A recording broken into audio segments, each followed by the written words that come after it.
미션 365.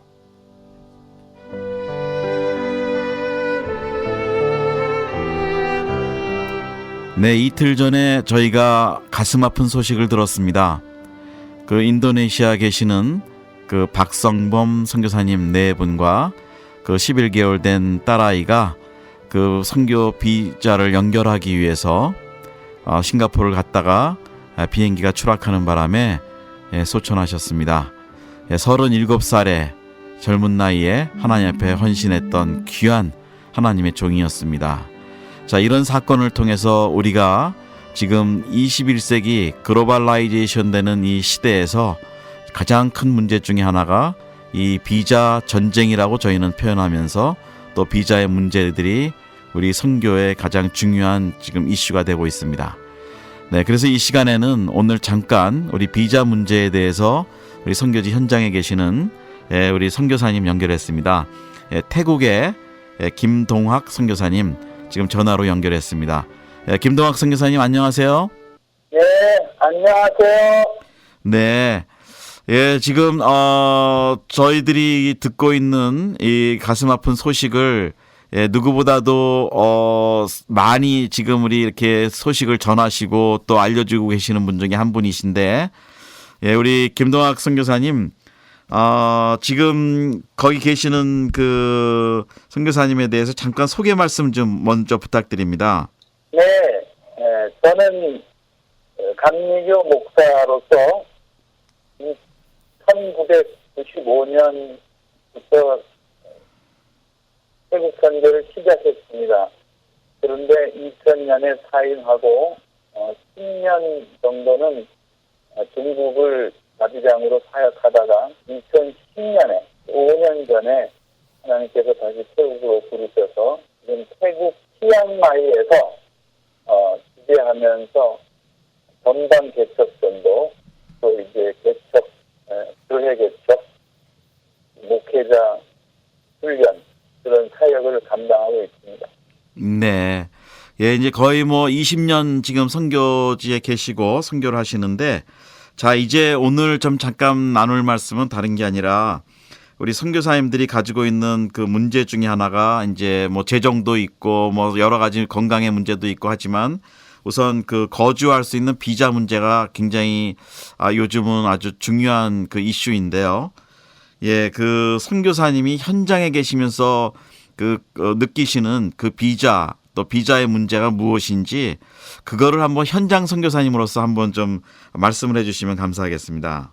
네, 우선 제가 95년 지금부터 한 20년 전에 태국에 입국할 때 신광준 선교사님이 우리 감리교 본부 파송으로 있었는데 비자 문제를 제가 여쭤봤더니 그냥 오면 돼, 김 목사. 여기는 관광 비자로 선교할 수 있어. 그래서 저는 그때 당시 그렇게 비자 문제를 심각하게 생각하지 않아서 사실 95년부터 2000년까지는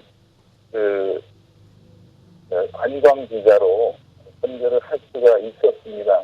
그런데 그 비자가 없는 그 선교사에게 있어서 늘 부담스러운 건 나갔다 와야 되고, 그래서 이제 사실은 상태가, 선교사의 상태가 비자가 없기 때문에 이제 여러 가지 현지 적응에 현지 사역에 한계가 있다는 걸 제가 느꼈고, 이걸 이제 2010년에 들어왔을 때도 같은 그 형식으로 생각을 했었는데, 최근 한 1, 2년 사이에 태국이 갑자기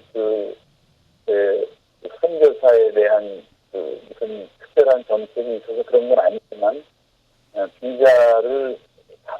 비자런이라고 하거든요. 이게 다른 나라에 갔다 와서 다시 3개월을 얻는 그런 과정인데, 이걸 금지함으로 말미암아서 올해 8월 12일부터 금지함으로 말미암아서 혼란이 오고, 태국에 들어와서 단기 활동이라든지 선교 활동하는 하려고 하는 그런 교회나 또 의지를 가진 그 캔디데이트 후보자들이 어려움을 좀 겪고 있고, 또 이런 문제들이 동남아 전체, 특히 이슬람 국가에 있고 있는 것이 사실입니다. 네. 자, 그러면은 선교사님들의 비자가 그 장기로 좀 이게 나와야 그걸 좀 이렇게 사역도 안정되게 할 수 있는데 그 선교사님들 마음이 그 제일 불안한 것 중에 하나가 그러니까 비자라고 볼 수가 있겠군요. 네, 그렇습니다. 네. 그러면 선교사님 그 지금 계시는 태국이 요즘 또 갑자기 그 비자 문제가 더 어려워지고 있다는 소식을 듣고 있습니다.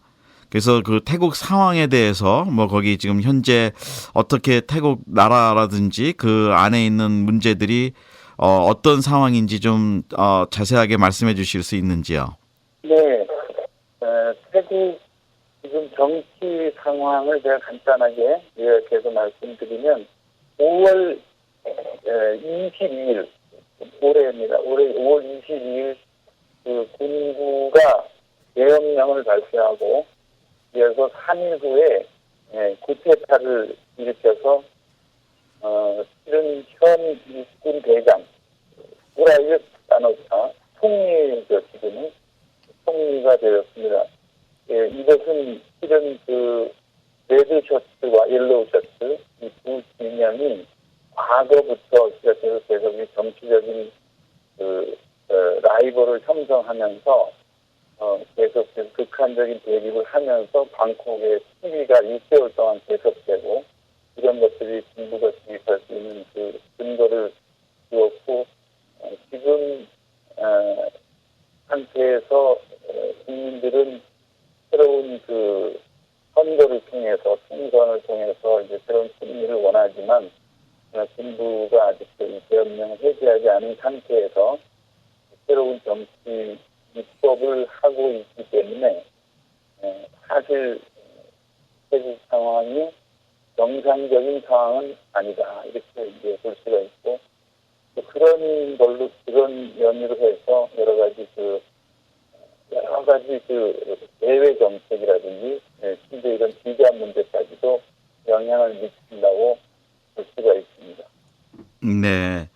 그러시면은 지금 그런 약간 혼란된 상황에서 우리 선교사님의 그 개인 상황과 또 정말 지금 급박하게 필요한 기도 제목들이 있다면 어떤 것들이 있으신가요? 네, 제가 사실 일기에 95년부터 와서는 사실 교회 개척 혹은 이제 선교부 사역을 중심으로 했었는데 지금 2010년 이후에 태국 선교 상황도 많이 바뀌었습니다. 그리고 남부 이슬람이 이렇게 이제 치고 올라오는 그런 과정에서 많은 선교사들이 사실은 후퇴해서 남부에서 후퇴해서 북부 쪽으로 옮겨갔고 제가 2010년 11월에 왔을 때 남부에 있는 선교사님이 남부에 한번 오십시오. 그런 그 말 한마디에 제 마음이 갑자기 남부에 가서 그러면 그 어려운 지역에서 한번 복음을 전하겠다는 그런 마음이 들어서 실은 바로 별 그런 생각 준비나 이런 것도 많이 못한 상태에서 하나님만 바라보고 이제 남부로 내려갔었고 실제로 무슬림들이 거의 그 남부 여러 도시들을 장악하고 있다는데 마치 이렇게 파죽지세처럼 파도가 밀려오듯이 계속해서 이제 처음에 있었던 말레이시아 국경에서부터 점점점 올라와서 지금은 거의 남부의 중간까지 무슬림 마을이 형성되고 특징이 그렇거든요. 무슬림들이 그렇게 지금 세계가 전파되고 있고 있는데 사실 우리가 영적으로 봤을 때 무슬림들의 이렇게 무슬림들의 이렇게 활성화가 우리 선교를 위축시키는 건 또 사실입니다. 그러나 저는 또 그 한면에서 하나님은 그래도 그슬 속에서 역사하셔서 무슬림들의 마음을 열어주셨고 제가 여러 가지 다양한 그 방법, 특히 학생들에게 이렇게 영어를 가르친다든지 그런 여러 가지 방법을 통해서 하나님 무슬림들이 또 돌아오게도 하시고 그래서 지금 그 무슬림 사역을 제가 마치고 방콕으로 잠시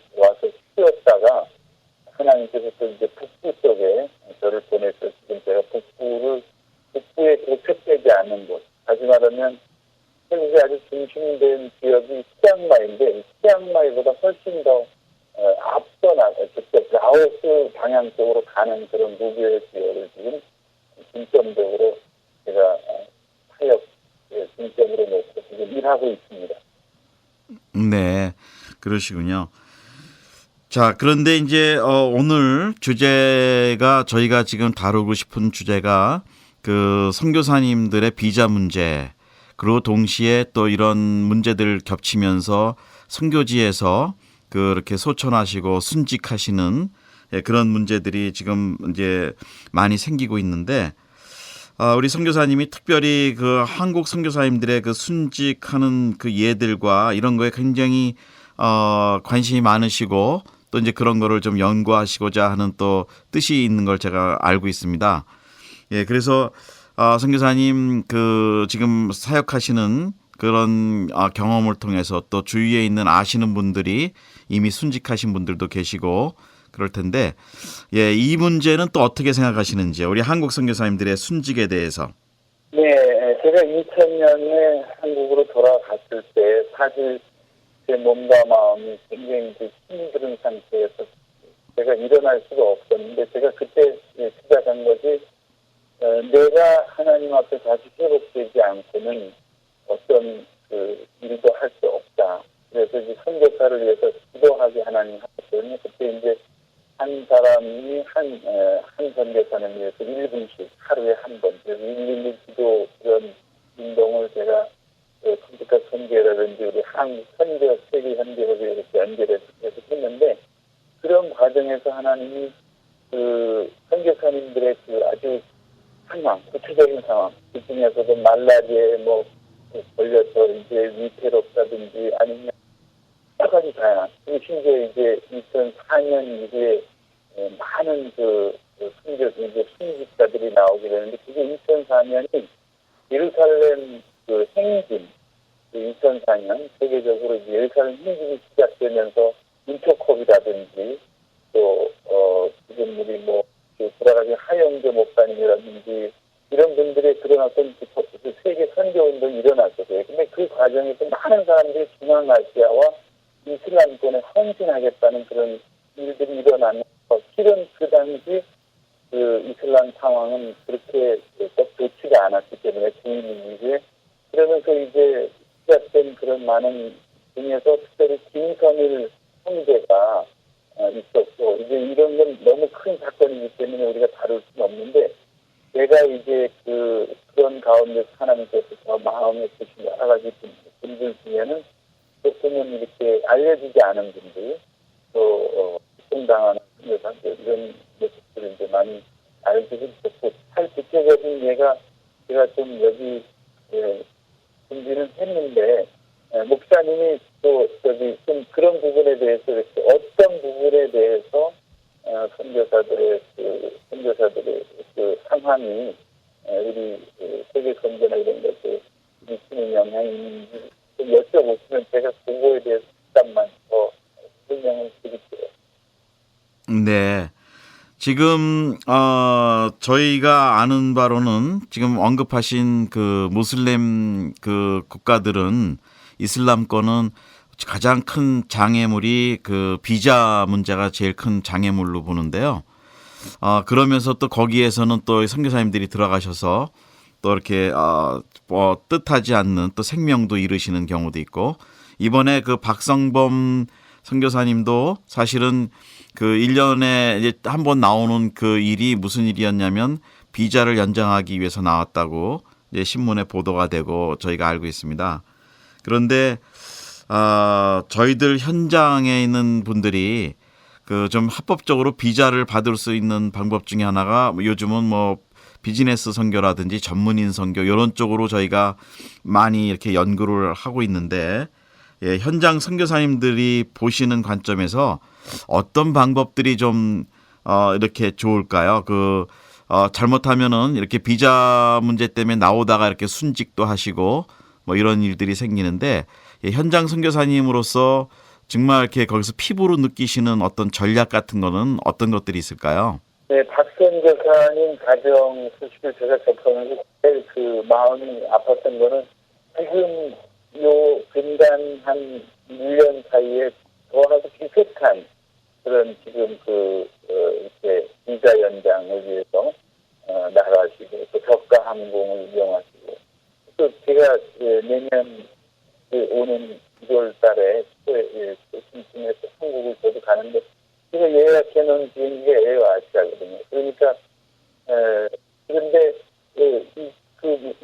현 여사님이 이렇게 싱가포르 가시다 그렇게 되니까 그게 마치 제 모습 같아서 제가 정말 그 마음이 이제 아프기 시작했고 이것이 다 비단 개인의 문제가 아니라 어떤 우리가 앞으로 이 선교사들이 비자를 얻기 전에 들어가서 사역하는 문제에 대해서 이제 조금 더 지속적으로 다뤄야 된다. 무슨 얘기냐면 현재 비자를 얻는 상태에서 선교 사역이 과연 온전히 가능할까? 그렇지 않다면 비자를 얻기까지 기다린다든지 그런 무슨 방법이 있고 그렇지 않으면 정말 그 선교사 비자가 어려운 지역에서 교사라든지 그 본국이 그 자국이 원하는 어떤 그 니드가 있잖아요. 그 자국이 원하는 어떤 일반적인 요청들이 있는데 거기에 응답하기 위해서 변신을 해야 된다는 거죠. 선교사들이. 그래서 그것을 목회자이기 때문에 잘 받아들이기 어려웠던 전통적인 선교사들은 힘들지만 지금 이 전문의 사역자, 청신도들은 직업을 가진 그 사역자들이니까 그것이 얼마든지 가능한데 그런 것들을 이렇게 네트워킹해서 선교사들이라든지 그 현지의 정보를 주어서 사실 조금만 도와줬으면 인도네시아에서 이렇게 나오지 않아도 어떤 그 한인학교 선생님이라든지 이런 방법으로 할 수 있지 않았을까. 제가 태국의 경우에 우돈타니 런카이에는 이제 그렇게 해서 선교사님들이 비자를 얻고 있거든요. 이제 저만 좀 아직 얻지 못하는 상태이기 때문에 어떤 의미에서 보면 같이 조금 더 이렇게 도와줄 수 있었으면 혹시라도 이걸 방지할 수 있지 않았을까 하는 좀 아쉬움도 있습니다. 네. 자, 그러면은 이제 현장에서는 그렇게 좀 아쉬움도 좀 도와주시면 가능한 방법들도 있었는데 이게 선교사끼리 잘 협력이 또 안 되고 연결이 안 되는 케이스도 있었을 거고요. 네. 그런데 그 이제 현장에 계시는 선교사님으로서 그 파송한 교회라든지 그 한국 교회나 성도님들한테 이 문제가 얼마나 어렵고 심각한 문제인지를 좀 잘 그 전달이 됐으면 좋겠는데요. 그 아직까지 이 비자 문제가 얼마나 어렵고 힘든 문제인지 그 파송한 교회나 그 성도님들이 일반 성도님들이 잘 모르실 수도 있는 것 같아요. 그래서 이번 기회에 우리 한국 교회나 선교계 또 우리 성도님들한테 좀 주시고 싶은 말씀이 있으시면 어떤 말씀이 있으실까요? 네, 제가 한국에 오던 그 같은 시점에 카자흐스탄의 비선전이었습니다. 비야곱이라고 제가 이제 가명으로 말씀드렸는데 비슷한식이 카자흐로 들어갔어요. 근데 그 과정도 비자를 얻지 못해서 2개월에 한 번씩 다른 나라를 가야 되는데 비용이 너무 많이 드는 거예요. 그래서 그 집은 식구가 애들이 크시거든요. 그럼 가끔씩 이렇게 밖에를 나왔다 그러면 100만 원이 나와요. 그러면 선교사 후원하는 그 단체가 인터서브였던 것 같은데 저한테도 이제 메일을 보내오고 저도 사진 지도를 많이 했었는데 결국 4년 만에 이제 한국으로 돌아가서 이 경우가 생겼거든요. 그러니까 비자 문제가 선교사의 어떻게 보면 사역을 이렇게 결국은 결정짓는 경우도 있기 때문에 우리 한국 교회라든지 또 선교님들이 기도 속에서도 해야 되지만 선교사님들이 그런 어려움을 겪고 있는 것에 대한 어떤 이렇게 심퍼시, 그러니까 동정하는 마음 이것이 굉장히 있는 게 중요하고요. 물론 물질적으로 다 해결될 수 있는 건 아니지만 그래도 그런 경우에 넉넉하게 특별 공공재를 지원해서 정말 선교 예적으로 지원해서 선교가 가능할 수 있도록 해야 된다면 좀 더 많은 기도 후원이 선교님들한테 필요하고 그런 것에 대해서 또 전문적으로 교회가 또 연구하고 이렇게 하는 일이 앞으로 좀 있었으면. 네. 그 아까 초반에 말씀해 주신 것 중에 하나가 선교지 현장을 잘 알아서 거기에 적합한 사역을 위해서 준비를 하고 들어가는 것들이 이제 필요하다. 그냥 무작정 들어가는 것보다는 이제 그런 말씀을 아까 좀 언급을 해 주셨는데요. 지금 현장의 분위기상 그 가서 바로 교회 개척하고 전도하고 이런 것도 우리가 당연히 해야 되고 또 그것이 이제 제자 삼는 일의 목표인데 혹시 그런 과정을 위해서 선교사님들이 전문성을 키우거나 또 거기에 어떤 비즈니스 기회를 만들거나 이런 것, 그 부분에 대해서는 어떻게 생각하시는지요? 그것이 아직 우리 한국 교회에서는 선교사님들이 현장에서 비즈니스 미션이라든지 전문인 선교 사역을 한다는 거에 대해서는 이제 막 개념이 생기기 시작하는 때라 그 현장 선교사님들한테는 굉장히 어려운 이야기일 수 있는데요. 예, 현장 선교사님으로서는 그 부분을 조금 더 한번 우리 그 교계나 성도님들한테 좀 말씀을 해주시면 어떨까요? 왜냐하면 그런 걸 할래도 재정이 필요하고 또 시간 준비하는 시간이 필요한데 교회에서는 또 성도님들은 그런 것들을 이해를 잘 못할 수가 있거든요. 예, 그런 부분은 또 어떻게 생각하시는지요? 예, 예. 정말 목사님 그 질문 제가 그 부분이 제가 한국의 선교사로 돌아와서 2년간 회복되고 나서 2002년쯤에 중국 선점에 있는 어떤 왕소장, 이제 실은 프라하의 집사님이셨는데 그분이 이제 선교를 하시는 거예요. 자기 사무실을 열고 그 사무실에서 성경을 이렇게 가르치는. 근데 중국은 그렇게 해야 되거든요. 그 몰래. 그런데 그때 제가 알게 돼서 같은 곳이 그 신장, 중국 신장의 위구르족이었는데 거기에 이제 그 선교사들이 가서 그냥 그 선교 활동을 하는 게 아니라 이제 그 꽃과 복음이라고 그래서 그 선인장을 키우고 그래서 그 선인장 키우는 기술이라든지 이런 것들 대양 기술 이런 걸 해가지고 농업대학에 이렇게 정착하고 제가 그런 모습을 봤어요. 그러니까 목사 선교사가 아닌 청신도들이죠. 그것을 이제 뭐 물론 인터컵이 많이 주관을 했지만 그런 형태의 그 자비량 혹은 비즈니스 사역이 근데 그때 저는 그런 생각을 했어요. 목사지만 어떤 경우에는 우리가 그런 것들을 좀 이렇게 내려놓고 과감하게 그 한국어 공부도 해서 교사 자격증도 얻고 그래서 제 아내가 사실은 여기 치앙마에 오기 전에 성인장 연구소에서 이렇게 용역직을 했었는데 물론 이제 그것이 선교에 무슨 도움이 되냐 그런 건 아니지만 그런 일까지도 우리가 감당하면서도 주의 복음을 위해서는 바울처럼 그렇게 헌신하는 그런 것이 그냥 이렇게 말로 되는 것이 아니라 우리 삶을 통해서 그렇게 연결될 때 모델도 마련하고 이렇게 될 때 그렇게 크게 어떤 무슨 아직까지 유명하지 않지만 그런 자비량이라든지 모델이 개발되고 그런 것이 네트워크가 됐을 때 이제 그 선교사 100만 명 우리가 보낸다 이런 어떤 비전이 목사 선교사로는 다 채워질 수가 없기 때문에 하나님 이제 통신도들 전문인들 이렇게 훈련 또 그런 어떤 그 전문인이 훈련하는 어떤 그 뭐라 그럴까요? 그 NGO 그런 기관 이런 그런 신학적 그런 선교학적 이런 것들이 이제 그 신학교라든지 그런 데서까지도 이렇게 이어져서 그런 것들이 이제 앞으로 계속해서 이렇게 후속적으로 나왔으면 하는 정말 바람이 많습니다. 네, 그렇군요. 자, 이제 그러면 지금 우선 태국 상황만 본다면 좀 이렇게 추천해 주실 만한 전문직이라든지 또 그런 것들이 좀 어떤 게 그 태국 상황에는 좀 맞을 수 있을까요? 예, 저희가 이제 그 지금 태국이 내년이 그 아시안 경제 공동체. 그러니까 지금까지는 그냥 정치의 태국이 모여서 아시아 한국까지 해서 아시안 플러스 3. 근데 이제는 이 10개국이 거기 한 두 나라가 지금 들어오려고 하고 있는데요. 그 10개국이 이제 경제 블록이 되는 거예요. 근데 그 태국인의 지금 관심 뭐냐면 그 다른 그 10개국에 있는 게 아니라 한중일에 있어요. 그러니까 중국어하고 일본어하고 한국어.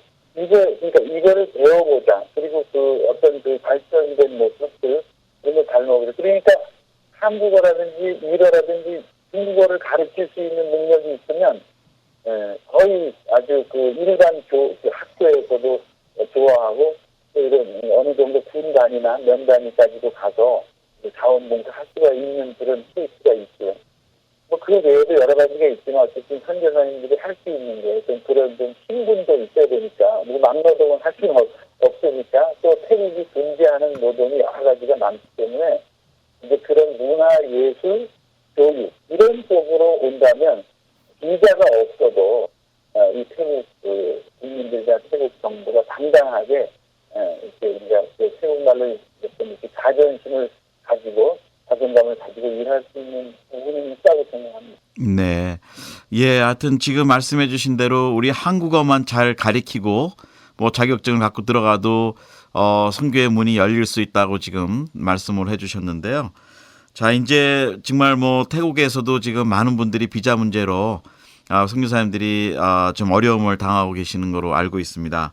자, 우리 이제 그 마무리를 좀 하면서 선교사님들 우리 동료들에게 우리가 이 소식을 특히 박성범 선교사님 소식을 듣고 모두가 지금 가슴 아파하고 있는데 예, 우리 선교사님께서 이제 20년 되시는 이제 중견 선교사로 좀 동료 선교사들에게 좀 격려의 말씀 그리고 마무리 인사를 좀 해주시기 바랍니다. 네, 그 중견이라고 하니까 부끄럽습니다, 목사님. 그 선교에 실패했어도 하나님께서는 그 선교사를 그만큼 사랑하시고 훈련해 놓았기 때문에 다시 쓴다는 걸 제가 이제 경험을 하면서 선교사님들이 간혹 어떤 그 지역이라든지 또 어떤 그 사역에서 그런 마음을 느꼈을 때라도 하나님은 계속 보고 계시기 때문에 지키고 계시기 때문에 중요한 것은 우리가 하나님과의 관계고 그것이 정말 이어진다면 하나님은 어떤 방법으로든지 선교사님들이 도우실 수 있다고 저는 믿고 그렇다고 해서 교단이나 선교단 특징하지 않은 것이 아니라 그래서 정말 선교사의 얼굴만 보아도 정말 현지인들의 마음, 그 착한 마음이 녹아질 수 있을 정도의 그런 예수의 닮은 그런 선교사가 되는 것. 어떤 사역 일면이 아니라 하나님 앞에서의 그런 모습. 그것이 정말 우리 선교사들에게 있어져야 한다는 것이 그 바람이고 사실은 뭐 중요한 좀 이제 과분한 말씀이고 어쨌든 그래도 하나님께서 지금까지 정말 믿기를 여러 가지 공급하신 믿음으로 이렇게 행할 수 있도록 해주신 것을 생각할 때 그것이 저에게만 아니라 지금 어려움을 겪고 있거나 혹은 또 선교를 준비하거나 어려운 이슬람권 사역을 하는 데 있어서 정말 지혜와 이런 하나님께서 주시는 모든 영감을 통해서 할 수 있다는 것을 제가 분명히 말씀드립니다. 네.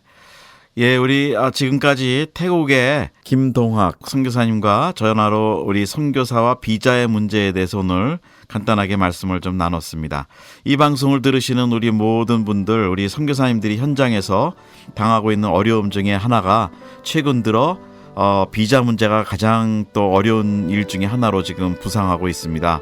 여러분 선교사님들을 위해서 기도해 주시고 예, 거기서 정말 안정되게 또 롱런을 하실 수 있도록 하면 좋겠습니다. 그동안 우리 한국 선교가 30년 동안 이제 수적, 양적 성장을 해왔습니다.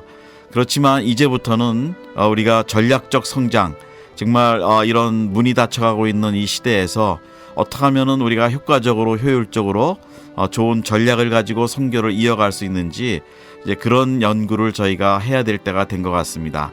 그래서 이제는 보내는 것이 중요한 것이 아니고 가서 잘 정착해서 그 문을 열고 들어갈 수 있는 좋은 도구와 툴을 만들어서 들어갈 수 있도록 우리 교회와 또 성도님들이 우리 선교사님들을 지원해드리고 또 기도해주는 것이 중요하다고 봅니다. 그리고 동시에 영적인 면으로는 이 비자 문제는 영적 전쟁입니다.